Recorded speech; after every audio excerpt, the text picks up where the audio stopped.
Let us dive right into a situation that has the entire world on edge. What happens when a global alliance is forced to fire its first combat weapon to defend a member state holding nuclear arms? Could a single intercepted missile be the trigger that shifts a regional conflict into a devastating global war? There is a base situated in southern Turkey within Adana province, exactly 70 kilometers away from the Syrian border, that possesses something no other American military outpost in the Middle East holds. Not Patriot batteries, not THAAD systems, nor F-35 fighter squadrons.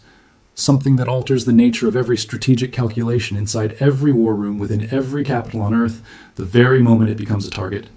Incirlik Air Base contains American B-61 nuclear gravity bombs, numbering between 50 and 60 of them according to arms control organizations, with access to global nuclear sharing estimates, stored inside hardened underground WS-3 vaults.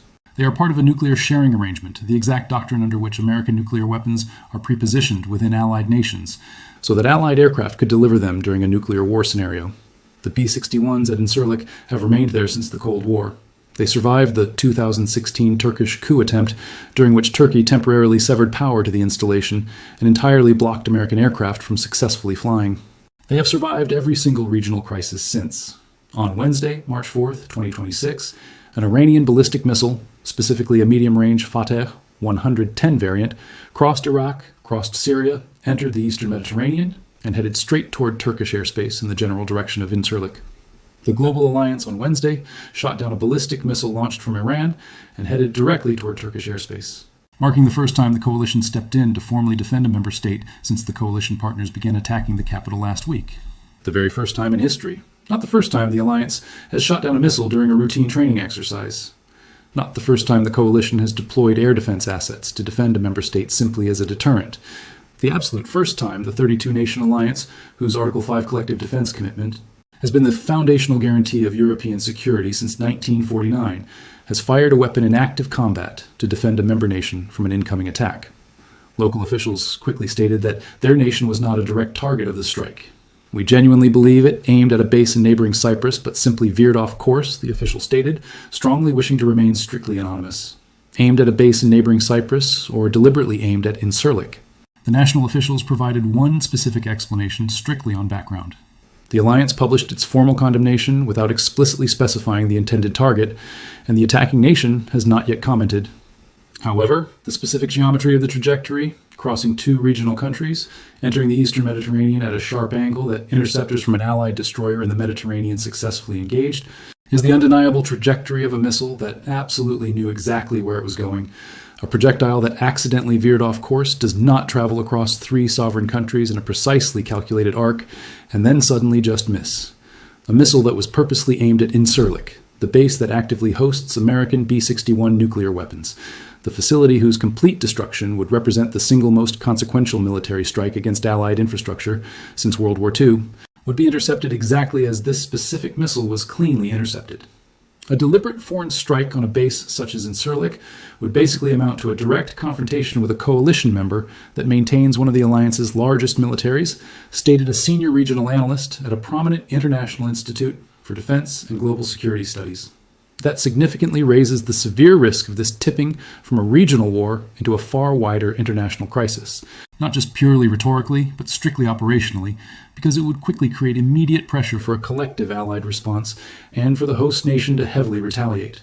Not merely rhetorically, but completely operationally. The prominent International Institute senior analyst is currently drawing the precise operational distinction that every Allied defense minister is right now quietly making.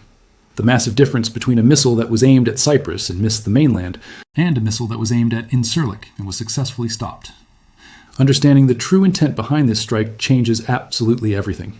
If the former scenario, a stray foreign weapon, an Allied intercept, a formal diplomatic protest, and virtually no further consequence.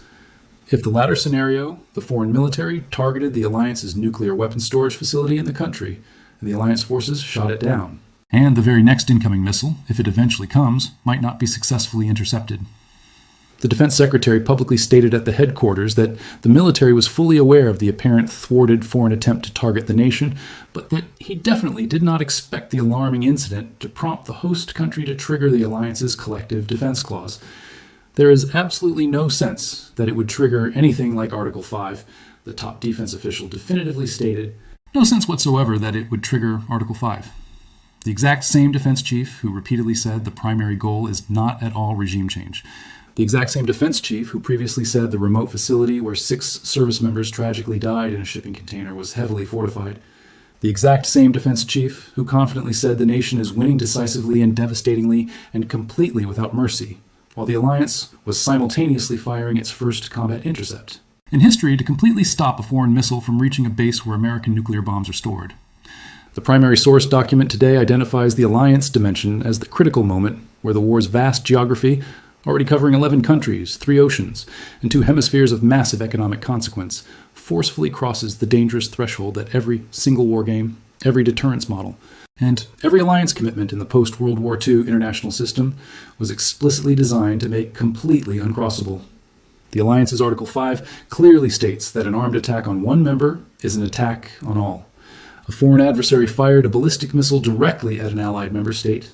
The coalition shot it down, and the defense chief told reporters there is zero sense it would trigger Article 5, because invoking Article 5 against the foreign power while the military is already actively at war, with that power would require the alliance to formally become a direct party to the conflict, which would require every single member to assess whether it is truly prepared to fight this adversary, which would ultimately require the continent to finally answer the difficult question it has been strictly avoiding since February 28th. Whose war is this anyway? I want to hear your thoughts on this exact point right now. Drop a comment below and tell me if you think the alliance should have immediately triggered Article 5 over this intercepted missile, or if they were right to hold back to prevent a wider war. This is the biggest question of the day, so let me know what you think in the comments section. The host nation is now fully ready to take all necessary steps to defend its sovereign territory and its immediate airspace without any hesitation.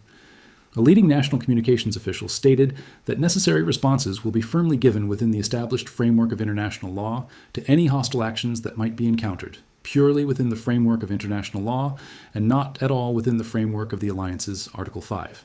The country's top presidential communications director issued the national warning, using terms that were deliberately distanced from the alliance, not stating they will invoke Article 5, not stating they will call on the coalition to respond collectively, but instead stating the nation will firmly take all necessary steps strictly within international law to properly defend its territory. That specific political framing carefully separates the nation's independent response from the broader alliance's collective obligation, meaning the targeted nation is strictly reserving the sovereign right to act completely unilaterally if the adversary fires again entirely without triggering the Article 5 mechanism that would quickly drag 31 other coalition members into a monumental decision they are definitely not fully prepared to make. While the world processes that terrifying reality, the conflict is simultaneously exploding on entirely different fronts. Completely separately on Wednesday, also occurring in the eastern Mediterranean, local aviation authorities in a neighboring island nation closed the airspace above their commercial hub after detecting what they officially described as a highly suspicious airborne object. On Sunday, an adversary-manufactured combat drone caused some relatively minor physical damage at an Allied military base located directly on the island. Another 2 hostile combat drones were successfully shot down during the events on Monday. 2 Allied fighter jets quickly took off on Wednesday to successfully shoot down a suspected enemy drone operating just outside the island's sovereign airspace. An international field correspondent reported directly from the coastal city on the developing situation. Allied naval frigates are currently also steadily circling the strategic waters around the island to help effectively provide precise targeting coordinates for 2 separate pairs of F-16s deliberately sent there by the regional partner. Allied naval frigates, Allied F-16s, and the commercial airspace fully closed.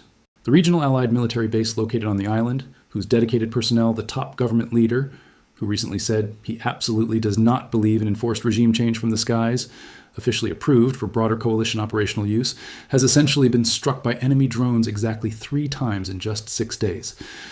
The Allied nation decisively sent a powerful Type 45 naval destroyer straight into the tense waters of the eastern Mediterranean. The regional partner urgently sent naval frigates and agile F-16s, and the island nation urgently closed its sovereign airspace simply because something the foreign adversary aggressively launched was rapidly approaching. The expansive map of this escalating global war on Wednesday morning now fully covers 11 sovereign nations across the Middle East and surrounding regions, spanning multiple strategic seas and vital gulfs, stretching all the way to the Indian Ocean off the distant coast of an island nation, where a coalition submarine recently conducted the very first operational submarine torpedo kill since the devastating conclusion of World War II. a coalition submarine forcefully sank an adversary's naval vessel deep in the Indian Ocean, with several dozen sailors tragically feared dead. The defense official confirmed the military had aggressively sunk an enemy warship operating in the Indian Ocean near the island nation using a standard torpedo. The absolute first time in well over 8 entire decades that a coalition submarine had successfully sunk a hostile enemy combatant ship in this specific way. He noticeably did not name the destroyed ship, but the regional island navy had publicly stated it, had safely rescued 32 stranded people immediately after receiving an urgent distress call from the sinking foreign vessel, and it was reported that at least 80 individuals had unfortunately been killed. 80 tragically killed. The prominent foreign naval vessel, considered the most incredibly modern surface combatant operating in the adversary's regular maritime fleet, is currently resting permanently on the dark ocean floor far off the distant island's coast. Its 80 deceased sailors are now grimly distributed across the vast currents of the Indian Ocean. Its 32 traumatized survivors were thankfully rescued by the regional island's maritime patrol forces. A stealthy coalition submarine precisely found it, accurately fired a heavy torpedo, and decisively sank it. The historic first submarine torpedo kill in coalition naval history since the extremely bloody final months of World War II. And almost entirely simultaneously, the Global Alliance fired its very first combat intercept in collective history to decisively stop a hostile foreign missile from rapidly approaching Allied airspace. The northern superpower dimension that the official source document strongly identifies is the one severe consequence that terrifyingly transforms this from a mere regional escalation into a massive restructuring of the entire established global order. Because the northern superpower has been intensely watching the regional energy facilities ever since they completely shut down, the rival nation has been coldly calculating exactly how long it will take before the continent's vital gas storage is entirely empty. The opportunistic rival has been eagerly counting the tense days until major continental powers open the secret back-channel conversations that their firm public statements condemning the recent hostile attacks have not yet realistically permitted them to open in any official capacity. And precisely on Wednesday, the exact day the Alliance fired its first combat intercept, the very day the foreign warship brutally went to the bottom of the Indian Ocean, the specific day the adversary's dangerous missile crossed 2 nations heading toward Allied airspace, an international news agency sensationally reported that the military is actively negotiating with local proxy field commanders to strategically launch a massive ground operation against the hostile nation. The controversial local proxy plan, as the major news outlet fully confirmed, is essentially the desperate strategic improvisation that inevitably follows every single catastrophically failed plan.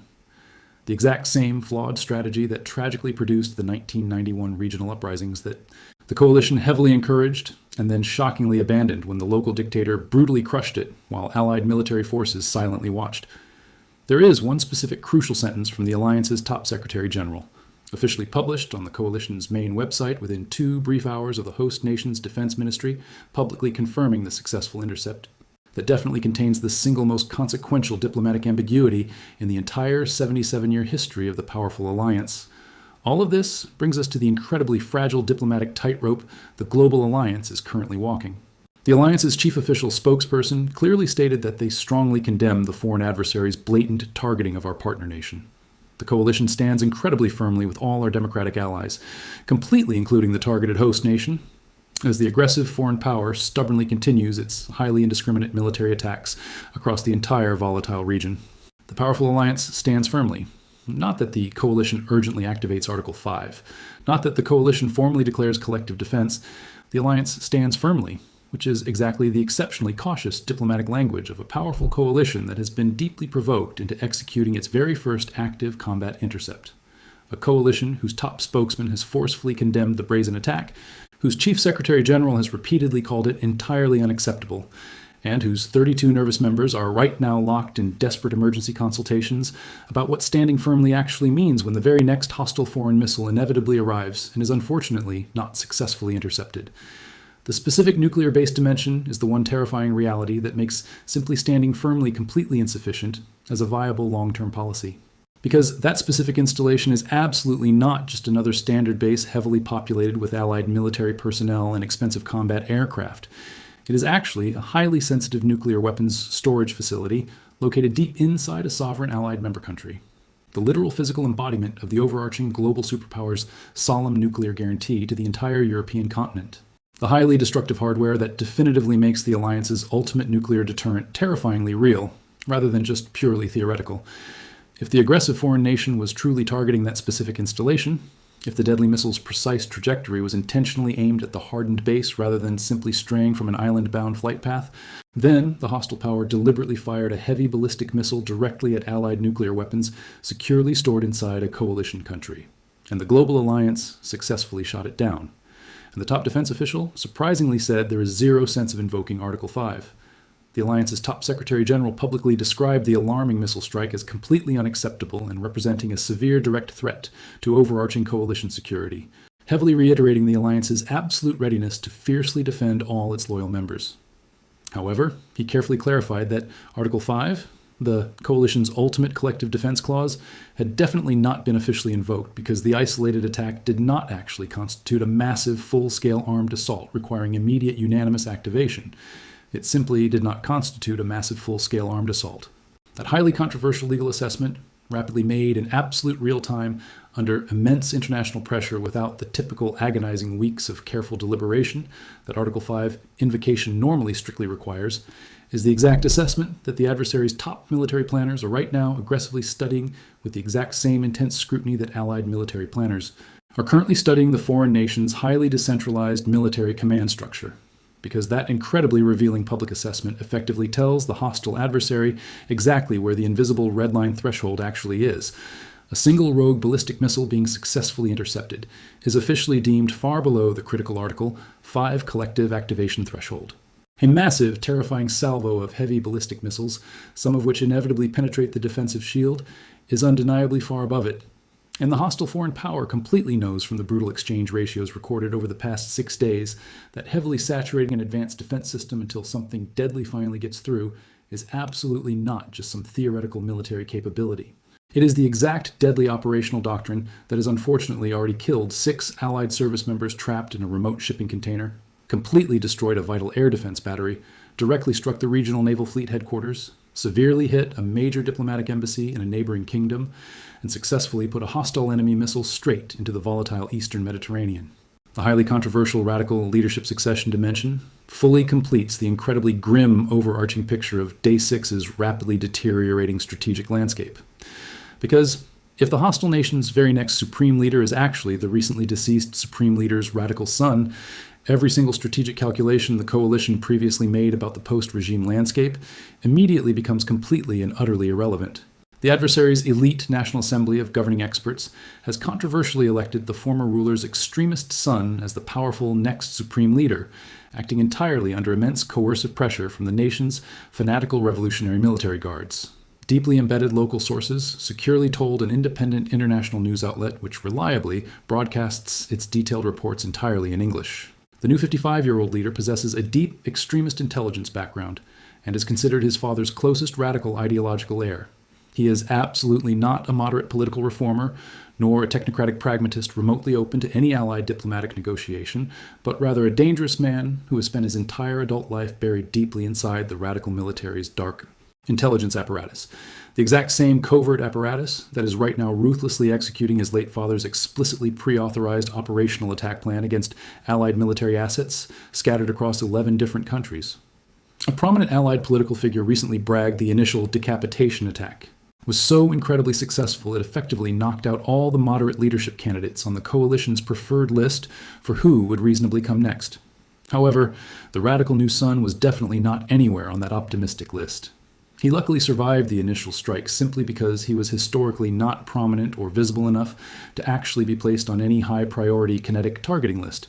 And right now, operating under intense radical military pressure, he sits atop the leadership succession queue of a rogue country whose aggressive military is simultaneously executing the absolute deadliest retaliatory combat campaign in modern Allied history, recklessly firing heavy ballistic missiles at coalition nuclear weapon storage facilities, while Allied forces are ruthlessly sinking enemy naval frigates deep in the Indian Ocean, and while nervously watching a northern superpower coldly calculate exactly how long before desperate continental governments come crawling back to them begging for essential winter gas. The hostile foreign nation aggressively fired a heavy ballistic missile straight at a sovereign Allied member state's protected airspace on Wednesday. The Global Defensive Alliance successfully shot it down. The top defense official surprisingly said no to activating Article 5.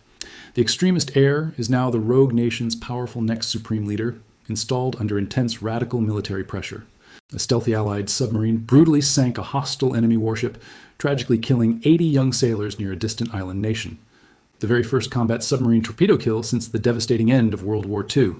The continent's essential natural gas prices are shockingly up 85%, and the opportunistic northern superpower is just patiently waiting. The highly controversial local proxy warfare plan has been firmly confirmed by a major international news agency.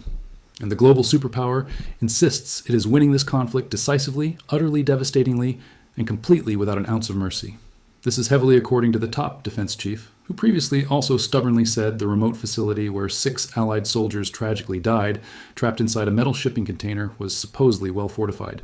Please consider the severe global implications of these rapidly unfolding events. The Global Alliance has just fired its very first active combat intercept in collective modern history. A hostile foreign missile aggressively headed toward Allied national airspace, quite possibly aimed toward the exact hardened facility where Allied nuclear bombs are currently stored. The Alliance leadership said the action was entirely unacceptable, but still firmly refused to invoke Article 5. The radical hardline heir is now the adversary's next absolute supreme leader, chosen under massive military pressure. He was absolutely not anywhere on the coalition's optimistic list of potential moderate candidates. An Allied combat submarine officially sinks a hostile enemy naval frigate near a distant island. 80 presumed dead. The historical first submarine torpedo kill since the end of World War II. The continent's gas supplies are now trading at an 85% premium, while a rival superpower keeps waiting. The controversial proxy strategy is fully confirmed by the international press. The deadly missile deliberately crossed 2 sovereign nations and finally found the alliance's protected airspace on this fateful day. If you want to stay ahead of these rapidly moving geopolitical shifts, make sure to hit that like button and subscribe to the channel right now. Your support helps get this critical information out to more people and ensures you never miss a deep dive into the stories that matter most. Now, as the smoke literally clears from the Mediterranean sky, the true cost of this unprecedented escalation is only beginning to register across the vulnerable global economy. The immediate 85% spike in continental natural gas prices is merely the opening tremor of a massive financial earthquake. Within exactly 24 hours of the historic submarine torpedo kill, major commercial shipping insurance algorithms effectively redlined the entire Middle Eastern maritime corridor. The vital straits that normally handle millions of barrels of crude oil every single day are rapidly transforming into an entirely uninsurable military exclusion zone. Global supply chains, already deeply strained by years of rolling crises, are now facing the terrifying prospect of a complete maritime blockade. When heavily armed naval vessels are actively sinking each other in the open waters of the Indian Ocean, commercial freighters simply stop sailing. The sudden economic paralysis threatens to instantly trigger massive inflation across the entire Western Hemisphere, turning a distant geopolitical chess match into a brutal reality check at every local grocery store and gas pump. Meanwhile, the opportunistic northern superpower is not merely waiting in the frozen shadows. They are actively preparing to spring a devastatingly simple economic trap. They completely understand that democratic governments ultimately answer to voters who cannot simply ignore freezing winter temperatures or permanently shuttered factories. By deliberately squeezing the remaining continental energy supplies down to absolutely zero, the rival superpower is heavily betting that political fractures will rapidly shatter the global alliance from the inside out. They are patiently waiting for the exact moment when desperate European capitals finally crack under immense domestic pressure and quietly send emergency diplomatic envoys to negotiate a humiliating energy surrender. The silent calculation in their capital is that the alliance's vaunted collective defense will ultimately fail not on a smoky battlefield, but in the freezing living rooms of completely exhausted citizens. Adding highly combustible fuel to this already raging fire is the major news agency's confirmation of the controversial local proxy warfare strategy. The sudden decision to actively arm and encourage regional rebel factions to launch a massive ground operation against the hostile adversary is a desperate gamble, born of extreme frustration. It terrifyingly echoes the exact same flawed strategies of the early 1990s, where thousands of local fighters were heavily armed by foreign intelligence agencies, promised total airborne support, and then shockingly abandoned to face brutal retaliation alone. By officially activating these unpredictable proxy forces now, the coalition is effectively outsourcing a massive component of a rapidly escalating global war to localized commanders who possess their own distinct agendas, deep historical grievances, and absolutely zero direct accountability to the overarching alliance's delicate diplomatic red lines. A single miscalculation by a rogue local commander could easily provoke the exact massive enemy retaliation the coalition is desperately trying to avoid. Ultimately, we are forcefully dragged right back to the terrifying reality of the southern military installation, holding those 50 to 60 nuclear gravity bombs. The unprecedented decision to not invoke Article 5 over a direct ballistic missile strike clearly establishes a highly dangerous new precedent. The coalition essentially broadcasted to the entire world that a hostile foreign power can aggressively fire heavy munitions toward an allied nuclear weapons storage facility and strictly face localized military interception rather than immediate collective annihilation. The heavily guarded doors of the underground vaults may still be entirely secure today, but the invisible psychological barrier that previously protected them has been permanently shattered. The critical question haunting every single Western intelligence agency this morning is no longer if the new radical supreme leader will boldly strike again, but exactly how many simultaneous missiles he will relentlessly fire the next time around to guarantee that at least one successfully slips through the defensive net